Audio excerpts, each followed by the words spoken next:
welcome back, and I have a problem. Well, if we look around the room, I have more than one problem, but I have one specific problem I'm going to try and solve today. This is my PDP-1183, and it is sitting here churning away, talking to a VT320 terminal. And that is what this PDP-11 talks to. It doesn't have a graphics card or anything like that. It talks to a data terminal. This is not the only PDP that I have in the room, though. I also have a PDP-1144 that we're going to get into. But it's going to do the same thing. It's going to talk to a data terminal over RS-232. So I would need two separate data terminals, one for the 1183, one for the 1144. And I don't have any room for a second data terminal in here. So the VT320 here would just have to serve double duty. I would get one of those little RS-232 switches and switch between inputs for whatever machine I'm using at the time. But, well, like I said, I'm out of space, and of all the machines in here, I don't have a single machine that'll run DOS. Well, excluding this machine back here, which is a really super special machine that I'm very happy about, but we're gonna get into that later. So for the time being, I don't have a single machine in here that'll run DOS, and I don't have a single machine in here that'll run CP/M. So if I come across a program that I wanna run in DOS or I wanna run in CP/M, I don't have anything in here that can do that. So I need to rectify that. But a DOS box and a CP/M box is gonna require two more CRTs, and I just don't have space for that many more CRTs in here. So it sure would be nice if there was a machine that could do all three things that I need of it. A machine that could be a data terminal, a machine that could boot into DOS, and a machine that could boot into CP/M, all wrapped up into a single package. And it turns out that DEC built just such a machine, and it's called the Rainbow. And here it is. It has an 8088 processor running at 4.8 megahertz. It has a Z80 processor running at 4 megahertz, and it has some collection of memory in it. I think it can be as low as 64K or as high as 900K. I have no idea how much is actually stacked up into this machine. That's something we're gonna find out. It can run both MS-DOS and CP/M, and it can run both flavors of CP/M, the Z80 version of CP/M or the 8088 version of CP/M. So it is a true triple-use machine. It can run MS-DOS, it can run CP/M, and it has full-on VT100 emulation.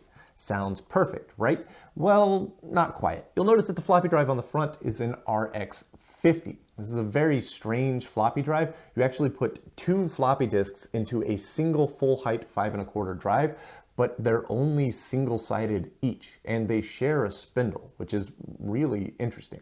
But because they're only single-sided, in order to get any form of storage out of it, the DEC Rainbow uses single-sided quad density. So they're stuffing 80 tracks onto a single side of a floppy. Not only that, I believe there's no master boot record, which makes writing floppies or reading back floppies to archive it very difficult. Although we've got an even bigger problem in that, well, there's no floppies actually in here. It's empty. I didn't get any software with the machine, so that's something that we're gonna have to tackle. Now there is an extra drive bay over here that you can stuff a MFM hard drive into, but this particular machine I don't think has a hard drive in it. Although the controller for that hard drive may be built into it. Again, that's something that we're gonna have to find out. But this is my solution. It's not the best. It has to run a very specific version of DOS. It has to run a very specific version of CP/M, but this gets me both terminals, a DOS box, and a CP/M box, all in one very compact package. Now I know that this system actually does work. When it first arrived here, I got it from my good buddy David in exchange for a VAX. But when it first arrived here, we did plug it in, put some power into it, and we saw some life out of it. So we know that this machine works, but well, before we get too deep into it, I really want to crack it open, see what's going on inside of it, see both of those processors, and give it a solid clean. So let's get to work. To get the case apart, there are just two little pull tabs and no screws at all. And then the whole case comes right up, straight off, giving us full access to the drive bays and the power supply. So let's get that RX50 out next by disconnecting the ribbon cable and the power connector. Then, just like the BA23 chassis, you just push the little tab down and it slides right out. Next, let's get the motherboard out by loosening up the thumb screws. Then it all slides right out the back like a tray of computer goodness.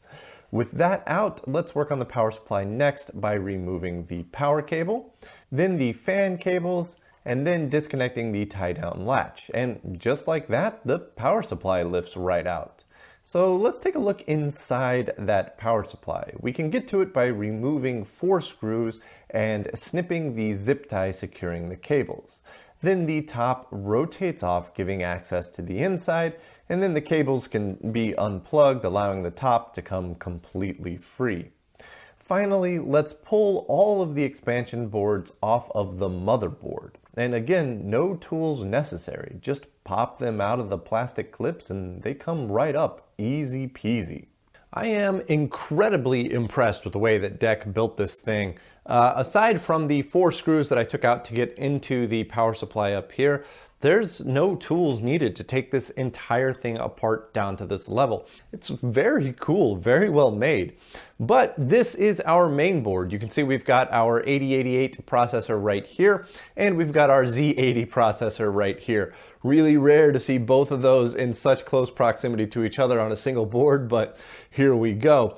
In the top left here, it looks like we've got some DRAM. This is probably the original 64K that is populated on here, and probably some video RAM for the video display circuitry.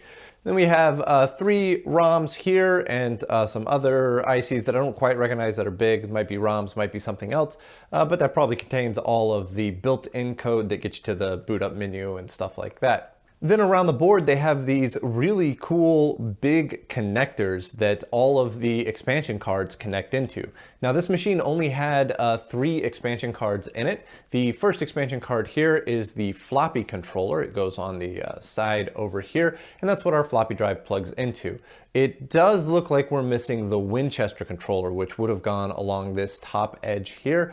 We don't have that, so we can't actually get a hard drive into this machine. It's going to be a floppy only machine for now.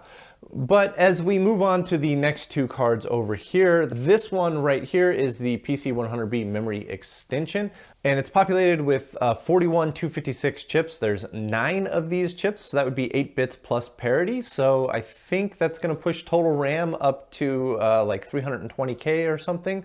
And then on the far right here, we've got a very interesting card. It's got a NEC D7220, which is a graphics controller chip. So this is the color graphics expansion card, and it's very interesting that this is in this system because the CRT, I'm like 99% certain, is the early VR201 that's a monochrome only CRT. So perhaps somebody was upgrading this system and they found the color graphics adapter, but they never got to finding the correct CRT to go with it. While it's all apart like this, the only thing that I'm going to do is try to clean off all of the dust on these 2 main cards. The 2 expansion cards over here look brand new, so we're not going to do anything to those. We're just going to try and clean these up. And while I'm cleaning those up, I'll also clean up the power supply, which I pulled out to look for REFAs. And peering around inside of this power supply, I can't find any REFAs at all. And it looks to be like a really well-designed power supply, so I'm not going to do anything to this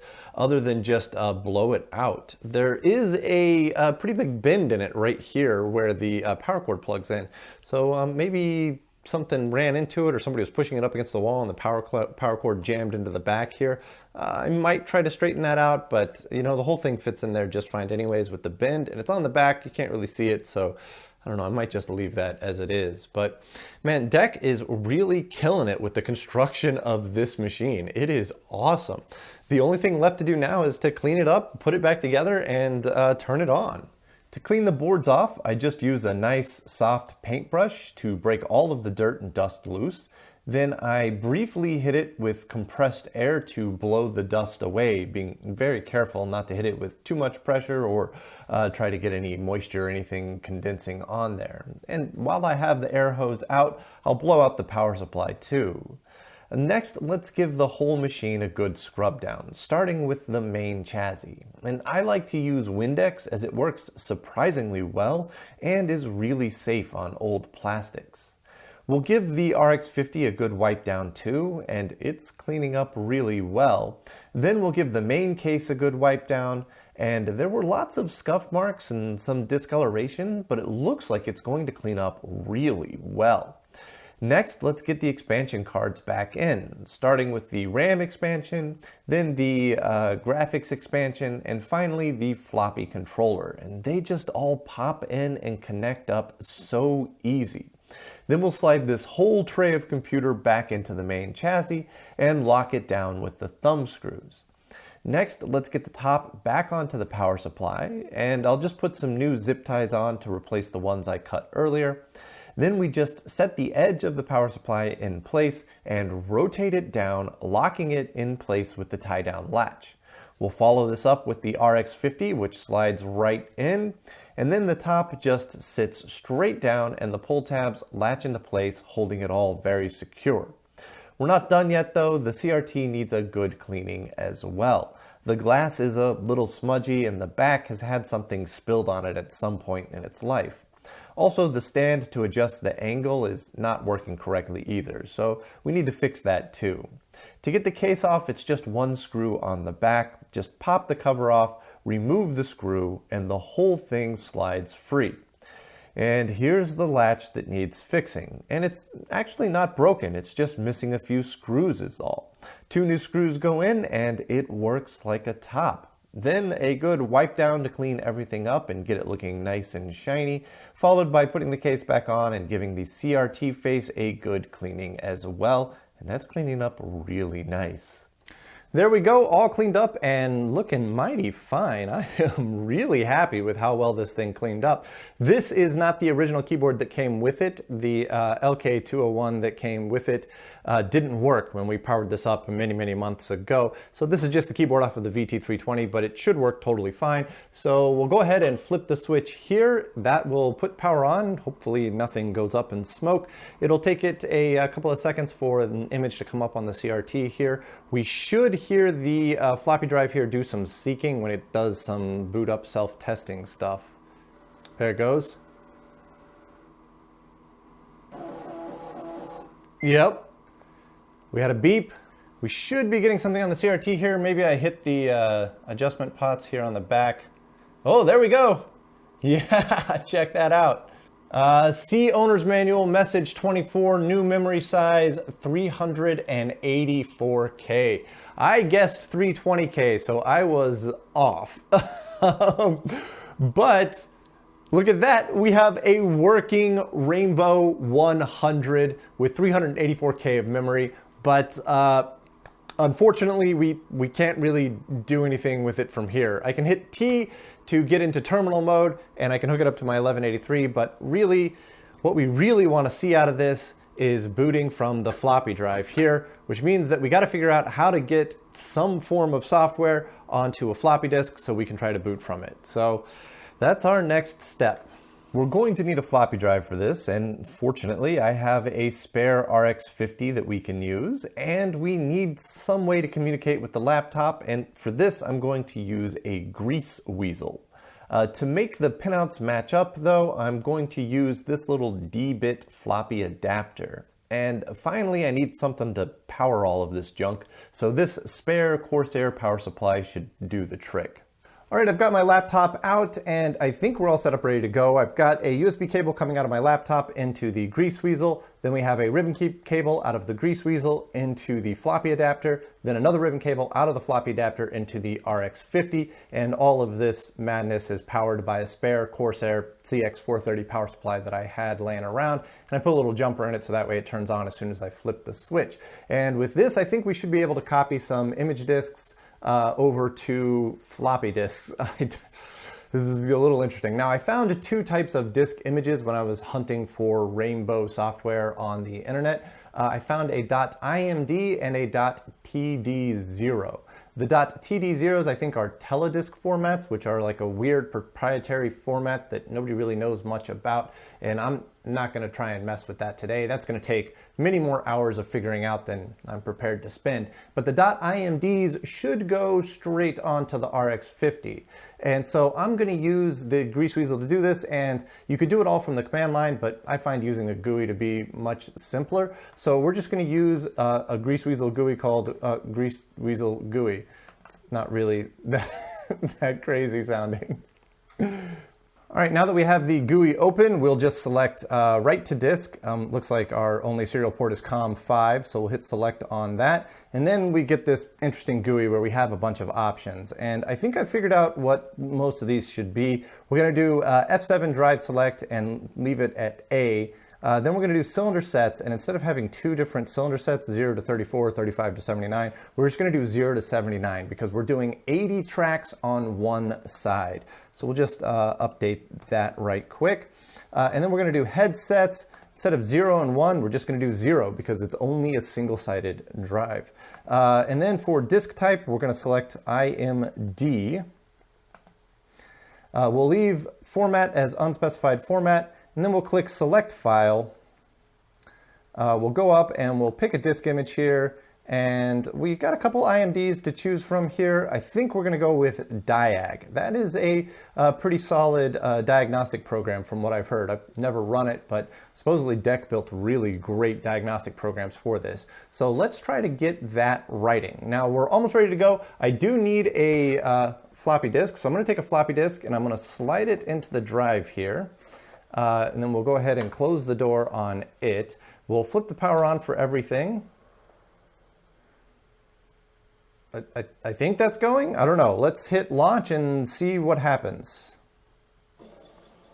Yeah, the drive spun up.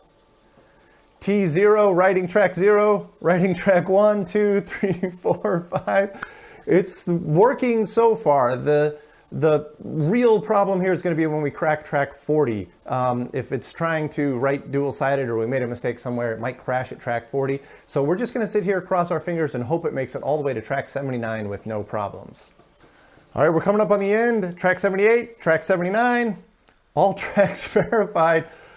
Hopefully that means that it successfully wrote a disk that the rainbow can read, but there's really only one way to find out, and that is to pull the disk out, pop it into the rainbow, and give it a go. We've got the DIAG disk that we just wrote in the RX50 that's in the rainbow. We're booted up into the main menu screen here. I believe I put it in drive A. I think that's the top half. So we'll try pressing the letter A to start from drive A.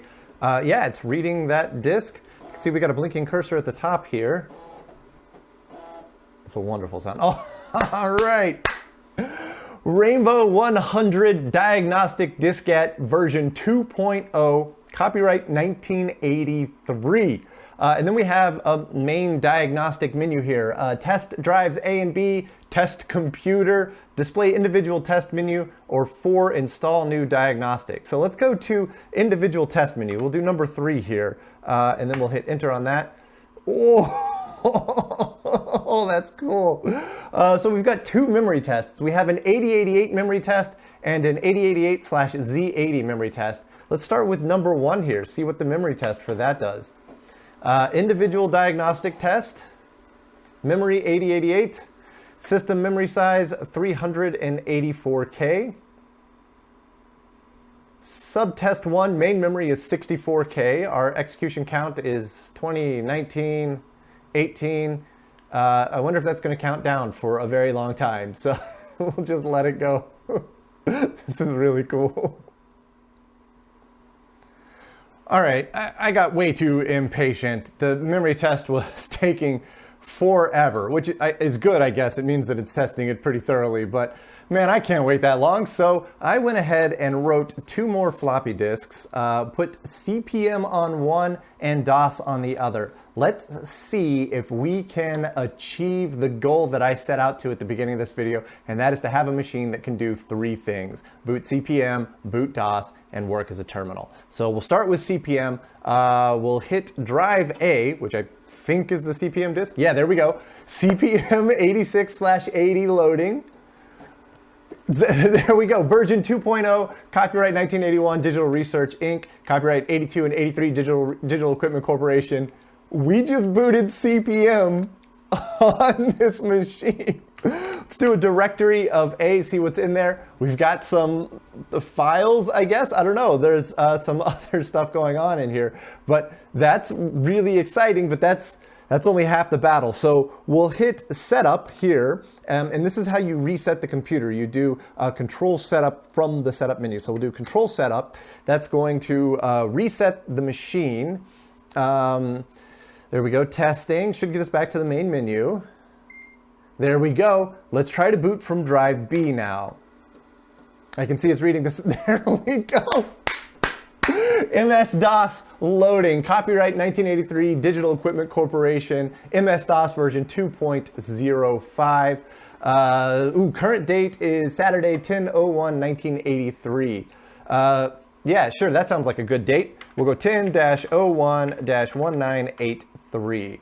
We'll hit enter on that. Current time, just hit enter, take that. We're in DOS, baby. If I hit directory on this,